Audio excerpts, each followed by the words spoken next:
Blackballed. Blackballed. Blackballed. Blackballed.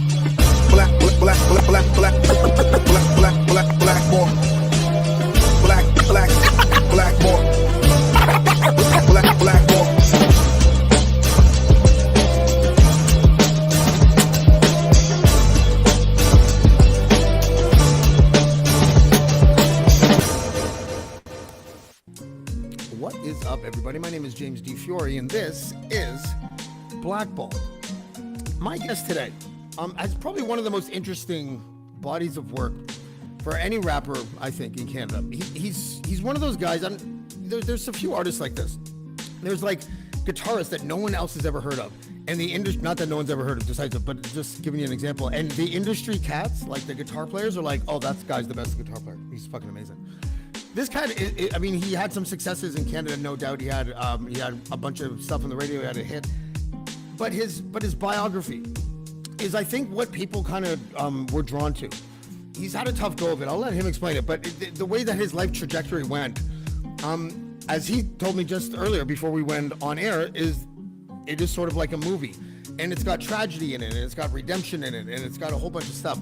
So why don't we talk about that with the man himself? He's here. His name is D-SISIVE. Derek, what's up, buddy? I'm doing very well. How are you? I am also doing very well. You sounded like Johnny Depp there. And you even have his mustache from one movie. I don't remember which one. I will not turn that down, or I will not refuse that compliment, even if it's like I always thought you look like Johnny Depp. Even if it's 2022 Fat Depp, I'll take Fat Depp.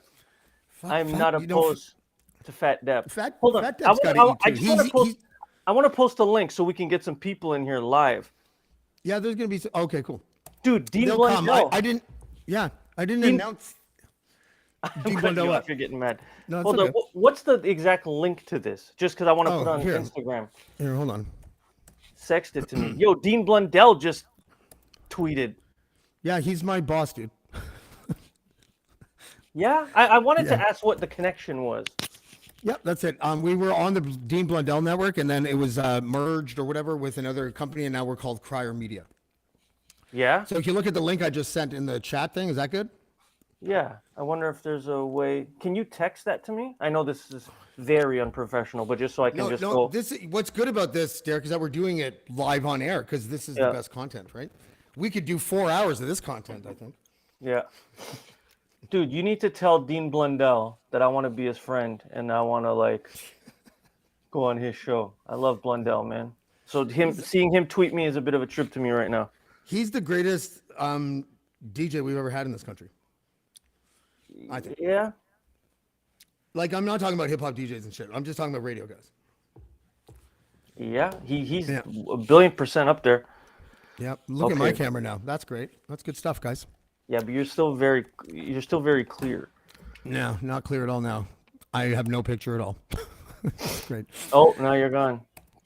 Oh, what are you gonna do? I wish Dean Blundell was watching so I can tell him to his ears that I want to be his best friend. Yeah. Look at this. Look at me. Is that weird that I'm saying that? I don't know how Dean would take it. He'd be like, "Hey, pal, that's great," or something like that. Nah, he'd like it. Why? People it's nice being friends. It's nice to have friends. Do you still have a lot of friends that you grew up with? Not really, to be honest. I feel like there's like two kinds of people. There's people that don't want to have anything to do with the friends that they had when they were young. I still can't get my image on for some reason. And that's why. And then there are people that only have those younger friends. And I kind of I don't even like going to my hometown. I hate going through the mall in my hometown. I don't want to see anybody. I don't wear my glasses or contact lenses. I just put my head down and go. Yeah. Because what's your hometown? Whitby. Whitby, Ontario. I have an uncle from Whitby, Ontario, and a cousin named Robbie, and that cousin was the first person to ever introduce me to Wu-Tang Clan, Whitby, Ontario. Wow. Yeah, dude, Whitby is it's the mecca of hip hop. I'm telling you. The Chaos is from there. He's from my hood. Yeah. The Pocket Dwellers, Nigel and Sheldon are from Whitby as well. That was the first time I met Chaos at S Love Studio. Rest in peace, S Love. Yes, that bummed me out hard. Oh my god. You know what's really cool about him? A bunch of stuff, but one of the cool things is that I talked to him. I guess a month after he was diagnosed. I didn't know, and we talked on the phone for like 2.5 hours, and we talked about like just everything. And then Nigel told me like a week later that he had been diagnosed, and then he was like gone like 2 weeks after that or 3 weeks after that or something. Like it wasn't very long. And Nigel told me, he's like, yeah, Sheldon didn't want to tell people that what he was diagnosed with because the conversations always went in a way that was all sullen and awkward and everything. So he's like, he wanted to talk to you, James. So I gave him your number, and he spent 2.5 hours talking on the phone with you, probably because he knew it was the last time you were going to talk. And I was Really? like, fuck, that's actually kind of cool. Like, and I realized how much influence Sheldon had on me because when I wrote, and like I write all the time, and when I was writing some bars after he had passed, and then I recorded like a scratch track, my mind was like, what would Nigel and Sheldon think of this? And I realized I have a neural pathway, a Sheldon neural pathway, where anytime I write something new, I subconsciously or automatically think, what would Sheldon think? You know? Yeah. Yeah.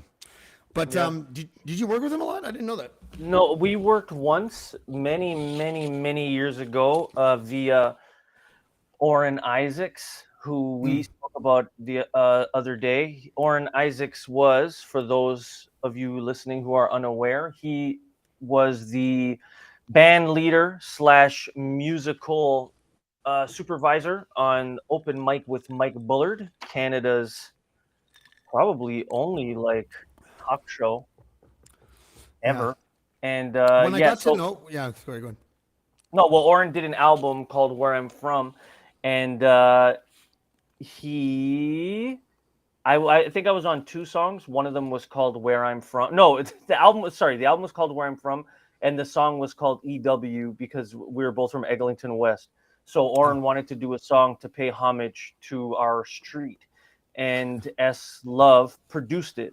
So I remember, I still have the memory of driving up to Whitby to work with him, and Nigel was also there. And at the time, I was like 16 years old, and a massive fucking Pocket Dwellers fan. And this is a side story. I get sidetracked a lot. No, so go, please. Never talk about how you get sidetracked. Just sidetrack. Go ahead.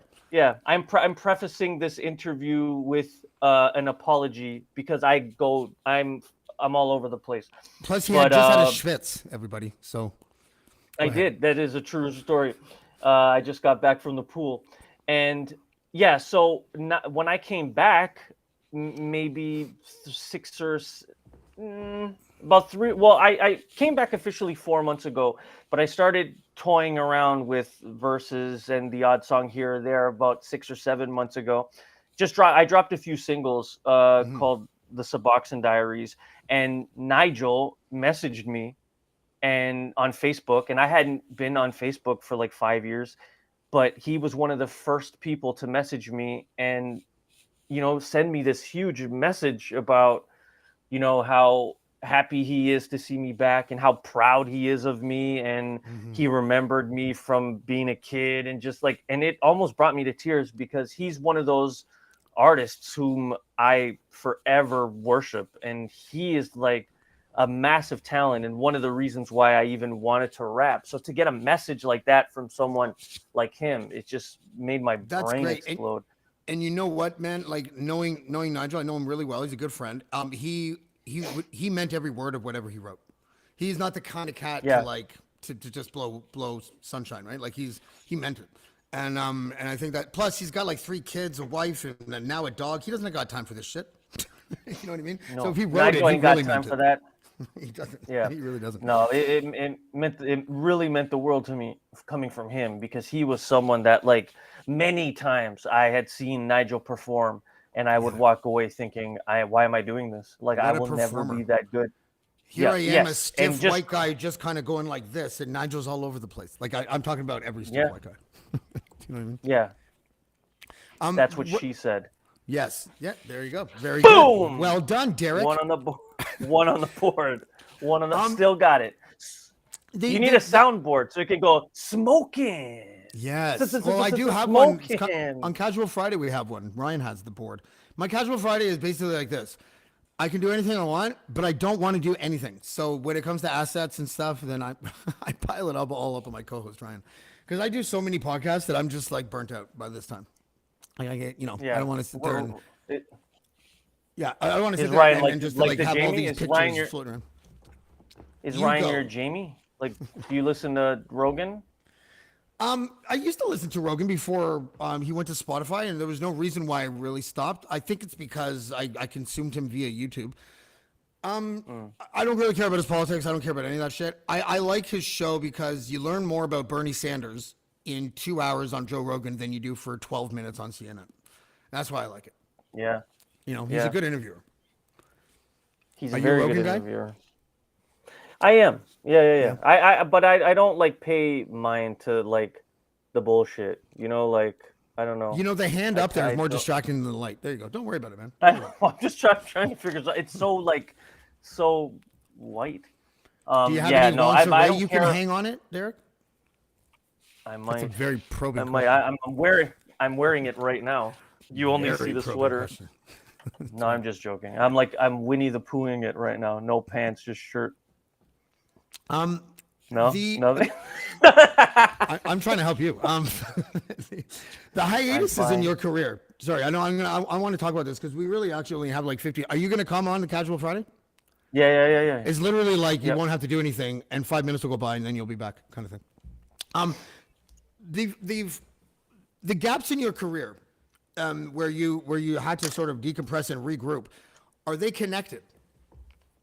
Like I know you had your mom passed away. This is a very well-known thing. Your mom passed away, and you kind of slid into a depression, and you were out of music. Was it for like 6 years or something like that? And then I believe you put out this. Is this the album that you came out with after the hiatus? Let the Children Die. Well, technically, the hiatus was based more on my father's passing. Okay. My mom died in '97 when I was 17. But it was when the hiatus kind of started around 2002 because my father got sick. So I had spent about a solid, 3 or 4 years taking care of him as his health just got worse and worse. And then when he passed away, there was a good 2 years after that where I was just like, bad. And then I came back with the book. I believe I think it was 2008 or May 2000. I think it was 2008. Now, but you're technically right with Let the Children Die because the book, though people would consider it an album, it wasn't really an album.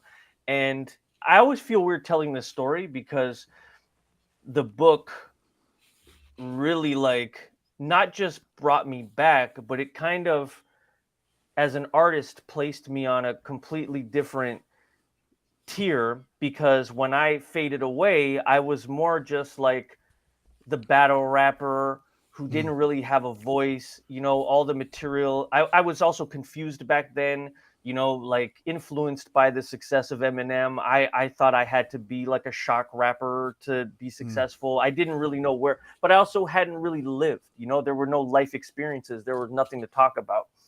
So Daryl Rodway from Urbnet Records, who released pretty much all of my material, he was, what a great label that was, me. Fantastic. And he was a huge fan. And I remember I was living in a basement apartment on Glenholm Avenue, not far from Dufferin and Eglinton. And he would come over and just be like, dude, man, please put out music, please. So I had just started recording again. And I had recorded Kneecaps with Norman Crates from The Archaeologist. I just had, and basically what the book was just a few songs I had on a hard drive.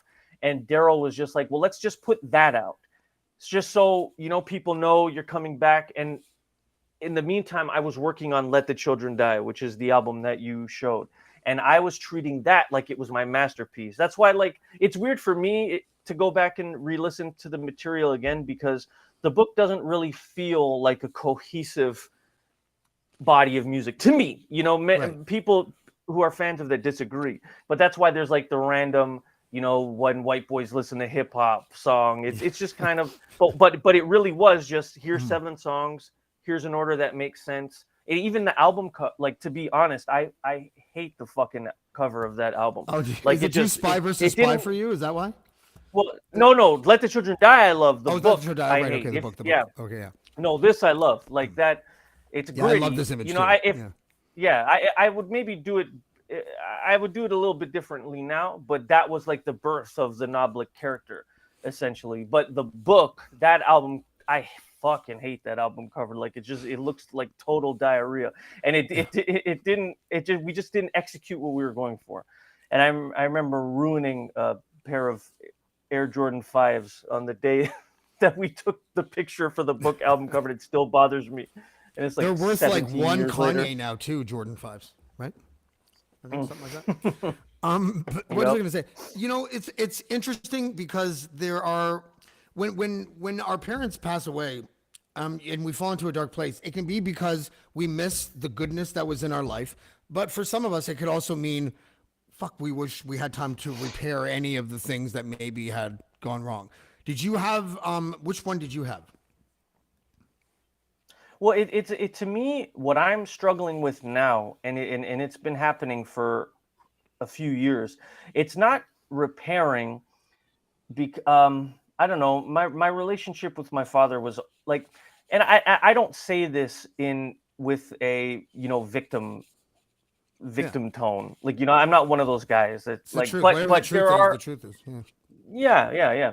But like I just have questions. Like things that, when my father was ill, things that at 25 years old, 24 years old, that I didn't give a shit about, that now at 42 I kind of care about. Like, just like what was he like when he was younger? Like, I find that the only real things I know about my father, with the exception of like his love for my mom, is bad things. Like he just like, I don't know. I don't like to talk about this too much because I don't want to paint a horrible portrait of him. But like, he had his days when he, committed petty crimes and went to jail and just shit like that. But meeting my mom completely changed him. Like, she Oh, I love that. was the, Good story. Yeah. the Redemption angel story. and that's why, yes. And that's why he couldn't get over when she passed. He was the guy that got hit and eventually, you know, died because of it. And but I think if I could have those moments back, that's like, even questions about my grandfather, like my grandfather and I were very close. He essentially raised me until I was 10 because my parents were working like crazy shifts, right? But you're 10, it's not like my grandfather and I are sitting there having long conversations about fucking Macedonia. Like, I'm sitting on his lap, we're Tell me about watching Fred Macedonia, Penner. Grandpa. That's so funny. So, Again. I think that's where I'm at with my dad. It took many years of therapy and shit for me to get over certain humps that I'm at peace with now, with regards to the negative aspect of my relationship with my dad. But I think that's mainly it. I just have questions And then what it that does to art, that will never be answered. yeah. Sorry. Well, And yeah, and I think that is that a glimpse into your non-belief. I share that if that's what you're talking about. Like, if you'll never know the answers, there's an implication there that there's no afterlife. Is that, uh I or don't just know if I imagine the meant it afterlife that just way. had no? I just meant, Imagine the afterlife just had no answers. Welcome to the afterlife. Oh, great! I can't wait to get all the answers. Oh, I'm sorry, we don't have any of those. Fuck. or you just restart. My A friend of mine told me this weird theory, and I don't know it. I'm one of those guys where, like, some things I don't believe, some things are appealing to me, and I feel like I want to believe them more than I actually do. But he just told me this, and I think it's like a published theory, but how we, and I'm sorry if I sound dumb butchering it, but like but the idea is we essentially, we keep going at the same life over and over until we get it right. Like, in a weird way, like, it's fun to imagine it, but like, this is like, our 70th loop at where we are. I don't know. But it kind of like, I don't know, that's one of the only things that ever really like I found interesting I about, think like discussing about afterlife and shit. Oh, yeah. Well, reincarnation is always interesting. I have a line in the thing that I did where it's like, I want to reincarnate like a sacred magistrate and find the picture of the old me in my ex-widower's locket. You know what I mean? Like I'm intrigued by people that have belief systems like that. Like, you know, where you can, and there are, apparently there's different level. Like, I don't believe in any of this shit, but apparently people that do, there's different levels of reincarnation where you actually can access the memories of your past life, like every day. Like you can, until you remember the entire life. And so now you're living like two people. It's a weird one. That's why I don't believe in any of this shit. None of the, when you can't prove something, I just can't believe in it. You know, like, but that was like such a nice thing you just said. But I love that it turns out that's why I don't believe in this fucking garbage.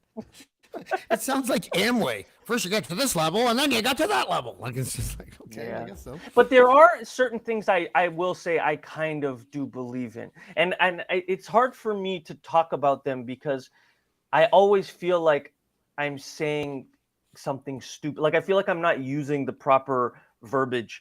But like with regards to like the idea of, you know, the universe kind of giving you back what you give in. And the reason why I believe it is because I've had way too many. Wow, my brain is mud right now. What's the word I'm looking for? Coincidences, you know, and I've had a number of like moments where I was like, oh shit, you know, but then I don't know. But then I would talk to a friend of mine who I won't say his name, but he's very pessimistic. And he's like, no, it's just the way it fucking happened, man. It's not like, I don't know, man. Because I when I was like going through my like addiction years, I was the most negative person on the planet. I was pessimistic. I was the victim. It was the world against me. I was on another planet. And then the minute I decided I have to live, I have to be here for my daughter, I have to get my wife back, I got to change. And I was listening to like Tony Robbins videos, but just about like being positive. And it was nothing heavy, like, you know, not even, I wasn't even on like reading about law of attraction or anything like that, but it was just like, just change, you know, just change the way you see things. And the moment I did, things started to change. Now, I don't know if that's a magical thing happening in the air around us, but the moment I did kind of switch lenses, I don't know, shit. Yeah, no, there's a thing that happens. Like, there's a thing that happens. Like synchronicity is like that. Synchronicity is a weird thing because it's just like your life path constantly has like millions of tributaries that possibly could be happening if you make that little tweak there in your life, or just a random on the spot decision there, and your whole life changes. And it's what the weird thing is though, is that you're still the singular thread. So it has to be like about you in a sense, but we're all kind of living on our own threads. So like the one example I have is that I randomly, and I'll tell the short version, ran into a guy at the train station because I offered him an unsolicited cigarette because he looked stressed out. And that was in the year 2000. And he's still like basically my best friend, you know, and he could have just walked by. Really? He didn't ask for it. Yeah. He didn't ask for the smoke. He could have just walked by. And so to me, the synchronicity thing is the difference between going like that and not going like that.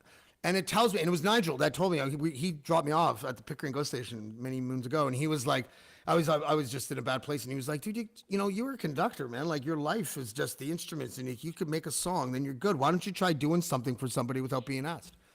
And I'm like, okay. And 10 minutes later I did. And that guy became my best friend. Like, you know, like so I feel you. Like it's hard to define things, but I like experiencing them, you know, like that's always a plus. The 70 virgins I'm not looking forward to. I don't know if that's true or not, but it probably isn't because it's a religious thing. But Derek, stay right there. Stay right there. If you're watching this or listening on Spotify or Apple, there is a part 2 to this, and it collides in with our Casual Friday, which is going to start any second now. So Derek, hang in there, and we'll be right back. Oh yeah, that's a good way to do it. Blackballed. Blackballed. Blackballed.